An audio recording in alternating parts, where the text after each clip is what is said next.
ಶ್ರೀ ವಿಶ್ವೇಶ್ವರ ಭಟ್ರ ಪುಸ್ತಕ ಬಿಡುಗಡೆ ಮಾಡೋ ಸಮಾರಂಭದಲ್ಲಿ ನನ್ನ ಪುಸ್ತಕ ಕೈಗೆ ಸಿಕ್ಕಿದ ನೆನೆಸಿದ್ದು ಇದು ಇಂಗ್ಲೀಷ್ ಪುಸ್ತಕ ಅಂತ. ಅದರಲ್ಲಿ ವಿದೇಶ ಕಾಲ ಅನ್ನೋ ನನ್ನ ಪುಸ್ತಕ ನನ್ನ ಕೈಗೆ ಬಂತು. ಅದು ಬಿಡುಗಡೆಗೆ ನನ್ನ ಪುಣ್ಯ. ಈ ಕೆಲಸಕ್ಕೆ ನಾನು ಭಾಳ ತಯಾರಿ ಮಾಡ್ಕೊಂಡು ಬಂದಿಲ್ಲ. ಆದರೆ ನನಗೆ ಆ ಪುಸ್ತಕ ಬೇರೆ ಸಿಕ್ಕಿದ್ದು, ಇದು ಖಂಡಿತವಾಗಿ ನಾನು ಓದ್ತೇನೆ. ನನ್ನ ಶ್ರೀಮತಿ ಹೇಮಾವತಿ ಅವರು ಕೂಡ ನಮ್ಮ ವಿಶ್ವೇಶ್ವರ ಭಟ್ರ ಬಹಳ ದೊಡ್ಡ ಅಭಿಮಾನಿ. ಅವರು ಈ ಕ್ಲಬ್ ಹೌಸಿನ ಭಾಷಣಗಳನ್ನು ಭಾಳ ಕೇಳ್ತಾರೆ. ಕೇಳಿ ಪ್ರತಿ ಸಲನೂ ಕೂಡ ನನಗೆ ಹೇಳ್ತಾರೆ, ಇದು ಭಾಷಣ ಕೇಳಬೇಕು ನೀವು, ಭಾಳ ಚೆನ್ನಾಗಿದೆ ಅಂತ ಹೇಳ್ತಾರೆ. ನಾನು ಯಾವಾಗಲೂ ಹೇಳ್ತಾ ಇರ್ತೇನೆ, ಪತ್ರಿಕೆ ಅಂದರೆ ಹೇಗಿರಬೇಕು ಅಂತ.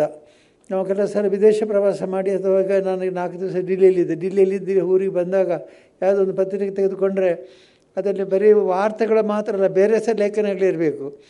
ವಾರ್ತೆಗಳು ಅಂತಂದರೆ ನಮಗೆ ಓದಿರ್ತೀವಲ್ಲ, ಕೇಳಿರ್ತೇವೆ ಅಥವಾ ನೋಡಿರ್ತೇವೆ.